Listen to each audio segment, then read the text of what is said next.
Welcome to the 173rd episode of the Jami Dulaney Plant-Based Wellness Podcast.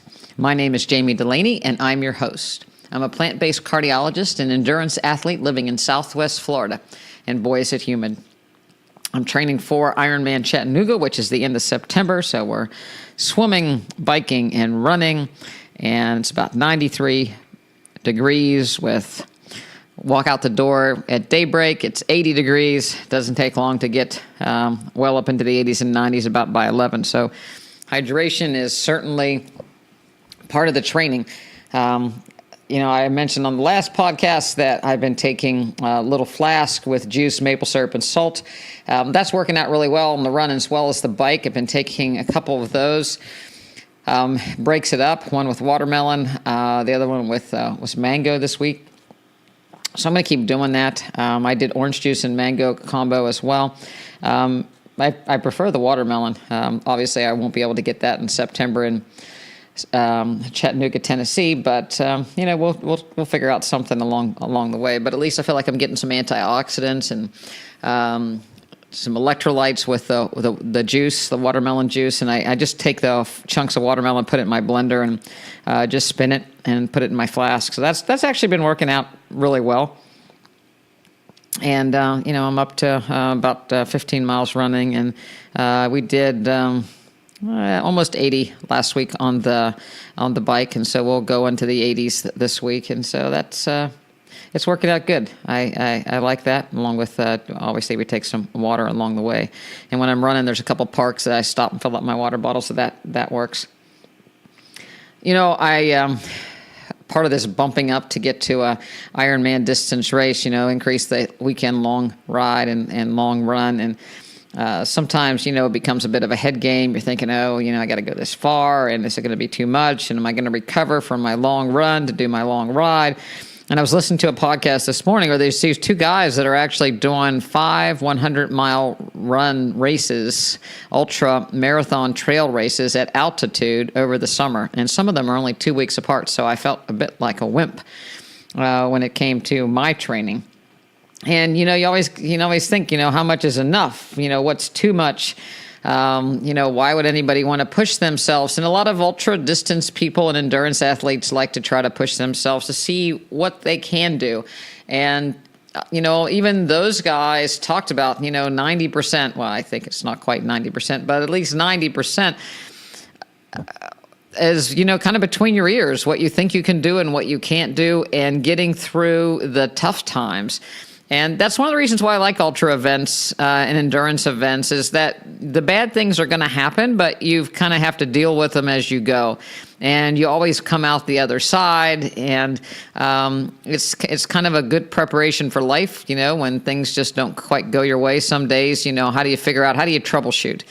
And a lot of these things are troubleshooting. These ultra distance races, when these people are running, 24, 31 hours, 36 hours, obviously, there's a lot of troubleshooting to do with, altitude, hydration, being sick, different things hurting, blisters. But, it all comes down to it's things that we select to do to try to test ourselves, but it's not as we choose them. It's not bad things happen to us. We actually choose to see what we can endure and prepare ourselves. So this is still a fun day, so to speak. When I'm out doing a race, it's always, I've got the whole day to be outside and play. And, I really do like that concept. I think, it's really important at any age to get outside and play. And whether it's walking, hiking, running, biking, swimming outside, there's just so much clarity. I heard, another athlete talking about, how running it really is mind clearing and kind of calms them down for the day. And of all three sports, that's what I feel too. That running lets me kind of go into a meditative state more than biking or swimming. But some people it's swimming, some people whatever it is. And I just don't think that happens inside. I think that's an outside thing and probably has something to do with, the surroundings and the change in microbes, the change in air, sunshine. And, it's a great way to get that vitamin D. So go outside and exercise. I also heard another person talk about, whether you can run for, or exercise for weight loss. And the reality of it is that you really can't. Your body becomes more efficient at burning calories and storing glucose and energy, and it's obviously good for your heart. But as far as running off weight, you run about 80 calories a mile. You burn less than that biking a mile. And there was a guy that was talking about they have these donut runs with the Krispy Kreme donut runs where they eat half dozen at the halfway and a whole dozen, and, or the baker dozen to kind of get credit for it. And, they were talking about how many carbs that was. And it's like, it's not carbs, it's carbs, but it's fat, along with that. It's, these donuts are fried, and people they blame the carbs, but, blame the fat. It's like 3,000 calories for one of these races. And then, they're burning about 300 calories. And yeah, most of the people are young, but some of them aren't. And it's just really vasoconstriction. It's just like, heart attack on a plate. We're going to stress ourselves, and then now we're going to give ourselves fat. It's just really, really crazy. So, watch out for this when you're finishing up some of these runs. It sounds cute and it sounds fun, but it's actually really bordering on, it is dangerous, to stress your body like that. And then just to put such bad fuel. It's like, trying to race a car on diesel fuel and then, putting some kind of gunk into the tank. It's, and expecting things not to happen, bad things not to happen. The other thing people talk about, how many days a week they exercise. And certainly there's this 150 minutes of vigorous exercise, improves brain function, improves cardiac function. But, that's also dumbed down to where people thought that people might, they might go ahead and try something along those lines, because they thought if they asked them more, they wouldn't. And if you start thinking about it, 3 days a week of exercise is really not going to get it, especially if you come in and you have a sedentary life afterwards, if you have a desk job. It's one thing if somebody has a very physical job all day, but if they have a desk job, 3 days a week is just really not enough. And even, do you need rest days versus active recovery? And I'm really of the mindset that active recovery is much better. And when I mean active recovery, is doing something but not at the pace that you would on a normal day. So maybe it's a walk, maybe it's a slow jog, maybe it's more walk, run, easy swim, easy bike, but weightlifting, stretching. But I think that, to say you need a day off is really, it really throws a wrench into things. I think people are less likely to do things on a 3-day-a-week basis unless they're actually meeting people for a class. Then they have some accountability. But otherwise, people start to, I can't go. And I almost exercise 3 days a week. Most of the time, I exercise 3 days a week. Sometimes we exercise 3 days a week, but I haven't been. And if you go on vacation or something else, then people get out of that habit really, really quick. And it becomes 1 day a week or no days a week, or you give yourself more time off. So, I would encourage people to do something every day that moves your body, get your heart rate up a little bit, break a sweat. Doesn't have to be all out, but, keep doing something every day, especially when it comes to, stretching and mobility. I think that's really important, especially as we get older, that we don't lose mobility. I'm still working on my posture as I just changed my position in my chair. I'm working on my posture daily. I'm working on active release with rolling and stretching to try to get more mobile, and it's working. I can see the mobility in my hamstrings is getting better. Low back pain is getting a lot better. So and I'm noticing it on my run with my position on my run. It's things are a lot easier. So pay attention to your posture. To even take some side shots of yourself. You can kind of get an idea of how your spine is in line. Are you upright? We do a wellness challenge every week in the office in the membership practice, and this week was push-ups and rows. And, my registered dietitian daughter, she does the videos for the demonstrations and was talking about, push-ups and, having a 45 degrees between your elbow and your back when you're doing a push-up. And so I did a video this week of me doing a push-up with my dogs and a cat, and I noticed, even though I thought my elbows were tucked in, they start to splay out.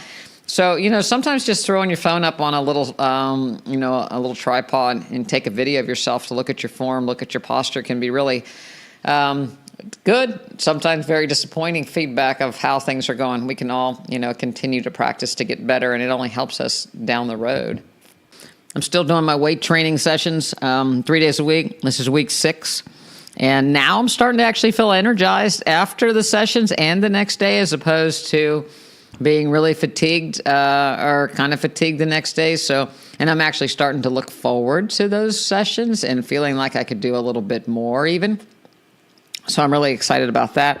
My range of motion and my squats, my deadlifts getting better as well. So, it's taken about 6 weeks for me to turn the corner and not kind of dread going upstairs to my weight room and starting these things. So again, when you start to exercise, even if you're doing 10, 15 minutes, you got a little program, mark it down every day and, keep consistent. And once you do something, it takes about 6-8 weeks for something to become more of a habit, more ingrained that you kind of, it becomes part of your routine. We always talk about the backyard garden. It's really hot in Florida right now. At least my papaya trees are starting to spring into action, and they're flowering a little bit. The frost this winter was really hard on them, and I kind of thought that they might be goners as far as they had leaves, but I didn't know they were going to produce some more fruit, and they're starting to flower. So that's exciting because the dogs and I really like papaya. It's really good for digestion. As you may have read in the blue zones, the Costa Ricans on the Nicoya Peninsula, where they live to be 100 years old, the difference between them and the rest of the Costa Ricans is a lot less stomach cancer, a lot less digestive problems, and they attribute it to the orange fruits that they eat, specifically papayas. So I really like papayas. We try to keep one every week. My trick is to cut them in half, take the seeds out, put them in the refrigerator, and then we pull them out and then take a slice off every morning. I get a slice, and the dogs each get a slice as among the rest of our fruits. So that's where we get our papaya. And so I'm glad my papaya trees are starting to fruit. We went to the mango tasting a couple weeks ago, and we got all these different varieties of mangoes, and we scored some from some neighbors. So we actually planted them. And inside the mango shell is the mango, is the pit or the seed, the embryo. And so if you pop that out of that, looks like a clam shell and planted. So we did that, and we have 9 little mango trees up. So that's exciting. So 4 or 5 years, we ought to have some fruit from those trees, perhaps, if everything keeps going. So that's good. So we'll keep our mango farm, keep adding to that. We've got some avocados and a guava. We have a mamey sapota and a white sapota. So we're getting quite the variety of fruit trees, and which is fun. We have a tower garden. It's doing well despite the heat down here. It's on my deck with a screen. But we have zucchini and peppers and kale and lettuce growing in there. And a tomato. So tomatoes are still hanging on in that plant. We have a new plant started, so that's working. Have some hot peppers growing in some raised beds. Sweet potatoes can grow here in any weather. So we're holding on. And so it's still fun to go out in the yard and see what's going on every day and pick some peppers and grab a few tomatoes off of the kind of transitioning tomato vines. We have herbs, basil and oregano now, trying to get some cilantro started. So that's all good. So Aristotle said, "We are what we repeatedly do. Success is not an action, but a habit." So if you take that and then add, there's a statistic reported last year that Americans eat out about 18 meals each month outside of their house. And on average, 3 burgers a week. The people that live in the city of Houston eat out the most, followed by Miami, Fort Worth, and Dallas. The average cost is about $36.40, ranging to $46.14 per person each meal. if you look at 30 breakfasts, 30 lunch, 30 dinners, that's about 20% of the calories coming from eating out. 20% of the time, you don't have any control of where the food was purchased, how it was prepared, and the quality of it. And we don't think about that as being much. Typically there's going to be a lot of salt and a lot of oil. The portion size is out of your control. There's the associated stress of trying to eat well. I had patients come in today that they were on vacation. They'd been doing pretty well at home, eating plant-based, but went on vacation and really let their guard down. And they were staying in condos, and their son was plant-based, but nobody talked about it with the other 6 people traveling together. They didn't talk about nutrition at all. And so they just kind of ate what everybody else ate. And, gained a little bit of weight. Wasn't horrible, but, now have to come back and kind of get back on the wagon only to travel again. And so, it becomes, again, when you're eating out, it just becomes you can throw your hands up. Another person in the practice was traveling to Holland, and she did much better because she actually rented a house and she was with family, or she was visiting family, so she could control what she ate in the house the majority of the time. So it really is all about it. And she did have the difficult conversations with her family, and they did harass her, and there was some negativity as far as what she chose. And it was difficult because of all her favorite desserts and things that are there that she was used to as a young person. So 2 different sets of circumstances, but by declaring, that you're plant-based or that you've changed your eating habits, you're not only, it's not so much you're throwing in somebody else's face, but you're actually committing it to yourself. And it's easier to stick by your guns. And there's a little bit of accountability given to somebody else, that's around you, but it's a little bit easier to stay on track. I'm always curious when people come in and they tell me they're 90% plant-based or they're 99% plant-based or 87.6% plant-based, and I always wonder how they did the math and what things they added up, because it's hard enough for statisticians to do this calculation, how somebody can do it on the fly, and most of the time it's either 90% or 99%. And the person today that was in Holland told me, she said, well, she knew the 1%, she said half of that percent was because she fell to temptation, and the other half percent was, when she was just given something that she had no choice over. But we tend to, again, if you go back to that 20% eating out, it may be plant-based, but again, the healthiness of the food, it really does, it kind of changes those numbers, a little bit, and makes it very difficult to make big inroads as far as cholesterol and diabetes a lot of the times, especially, depending on your choices. And, I'm sure that, this obviously these numbers didn't have anything to do with people that had any kind of lifestyle diseases, but reversing these things takes a lot longer. When you're letting somebody else do the cooking and add in, whatever, and you don't have control of any of the ingredients. Eating out is, to me, there's 3 factors associated with it. There's the cost of eating out. There's the convenience of eating out, that you don't have to prepare your food. And then there's the social aspect of eating out.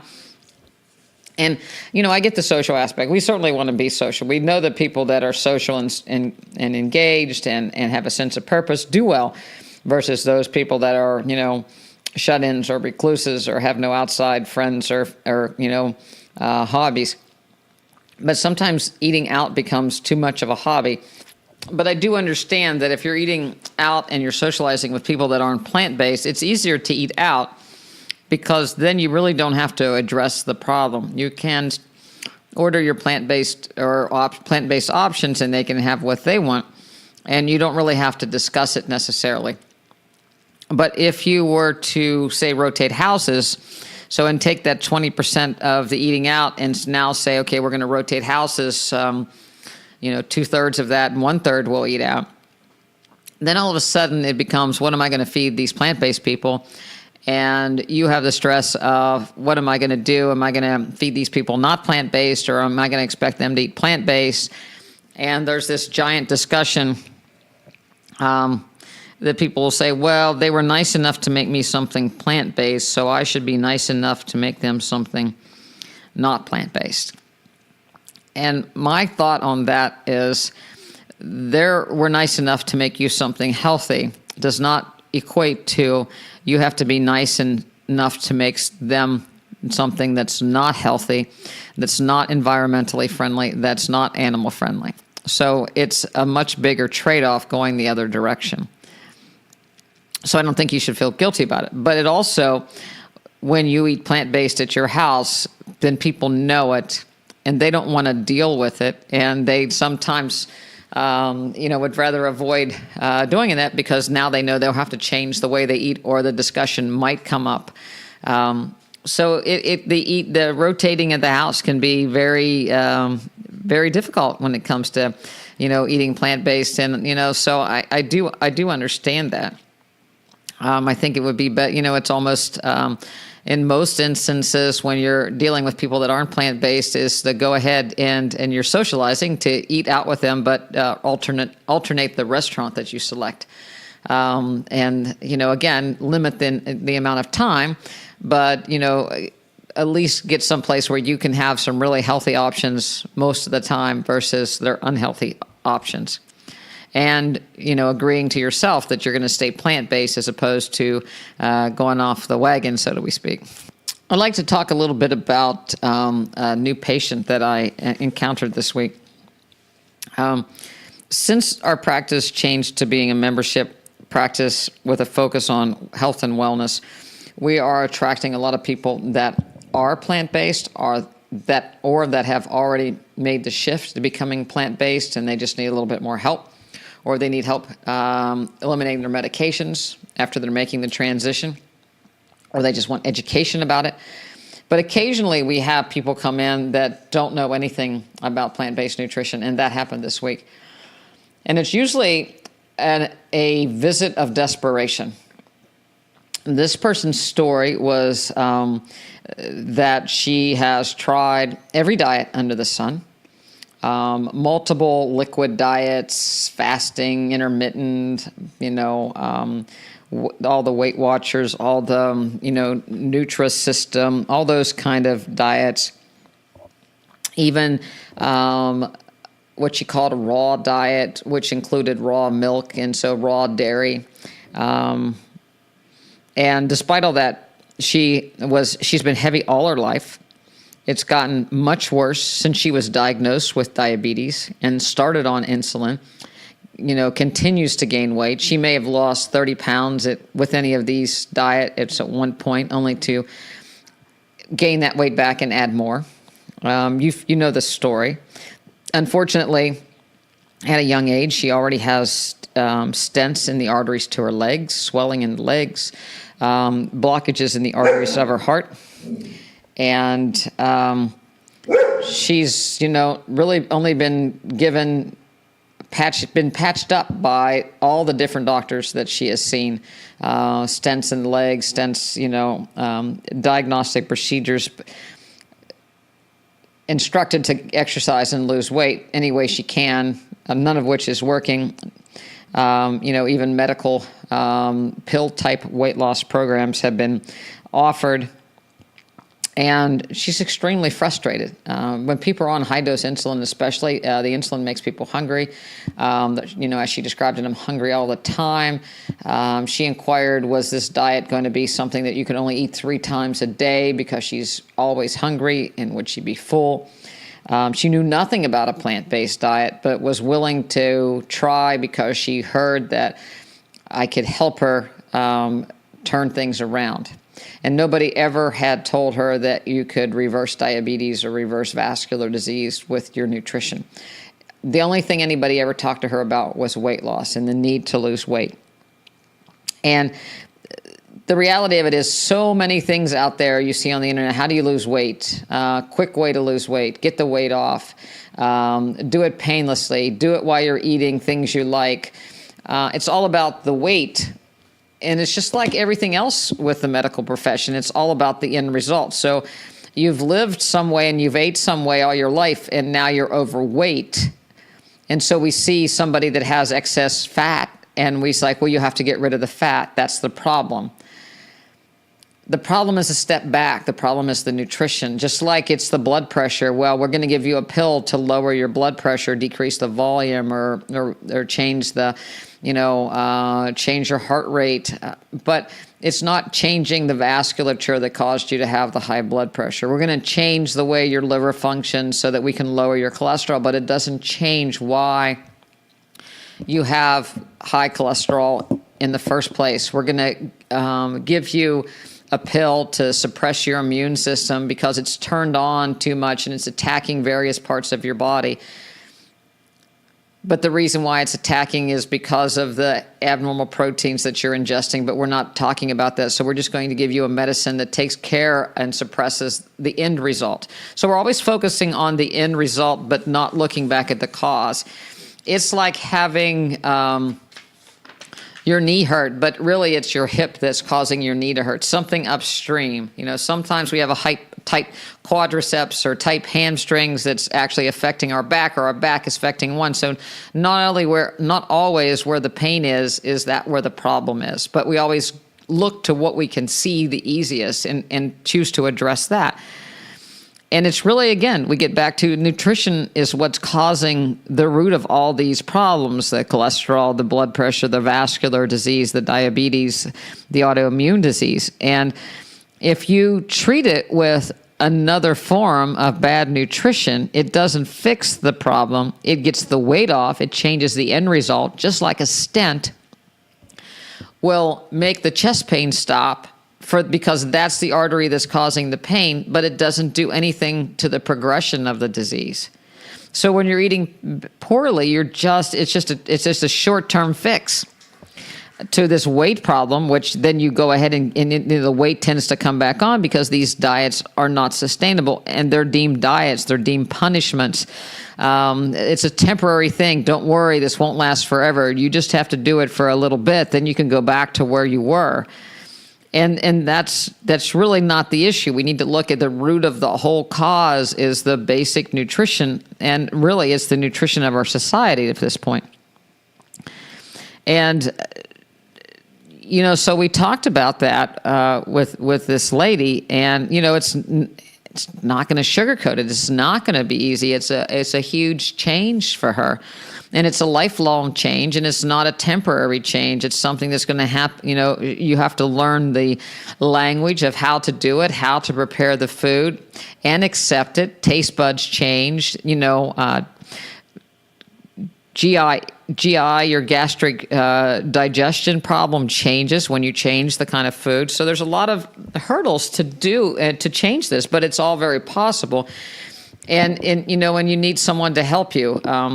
These quick, follow this plan. Here's a book. Here's an e-program.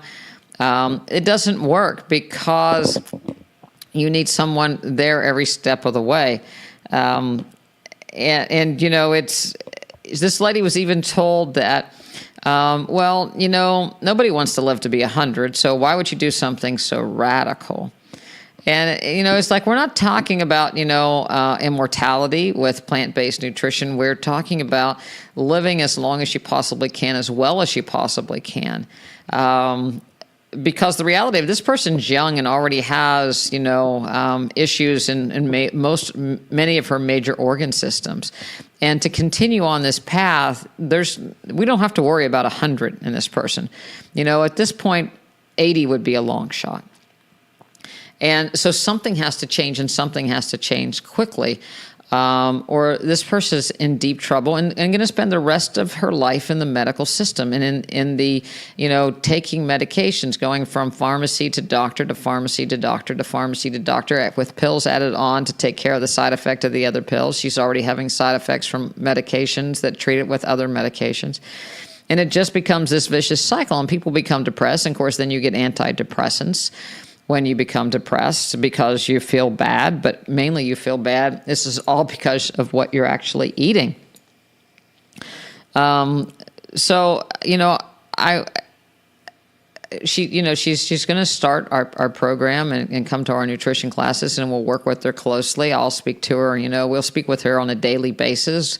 She'll speak with a registered dietitian. We'll make sure her plate is nutrient dense, but very low in fat, and obviously we'll transfer her to plant-based, no added oil, no salt.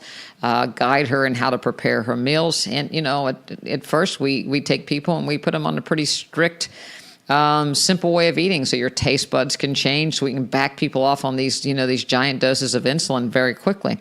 And that's what happens. And a lot of times people try it on their own and they feel so bad because their blood pressure and their glucose is coming down because they're eating healthier that they say, oh, there's something wrong, and they go back to the way they're eating.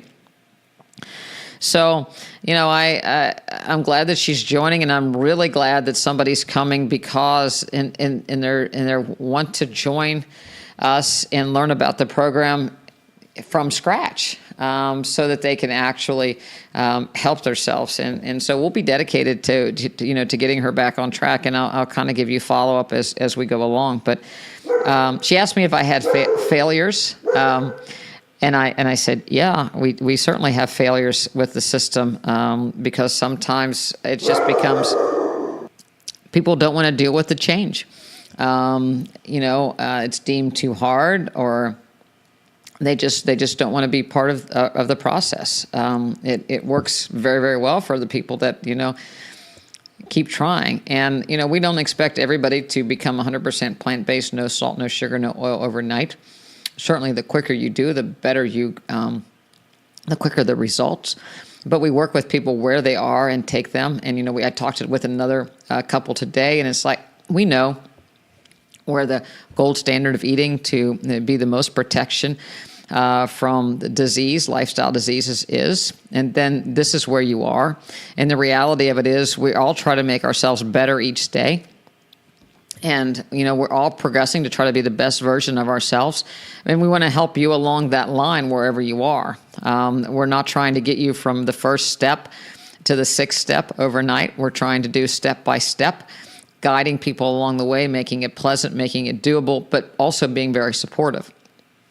Because if you try to jump from the, now I'm going to be plant-based until, you put yourself up to this highest level of being, completely perfect, it can be very frustrating. So that's why we all work together. A lot of times young people, they'll tell their parents, well, it's okay for you, but, I don't need it. There's nothing wrong with me. And, it's like not saving money when you're young. Don't put any money away because you can save it later.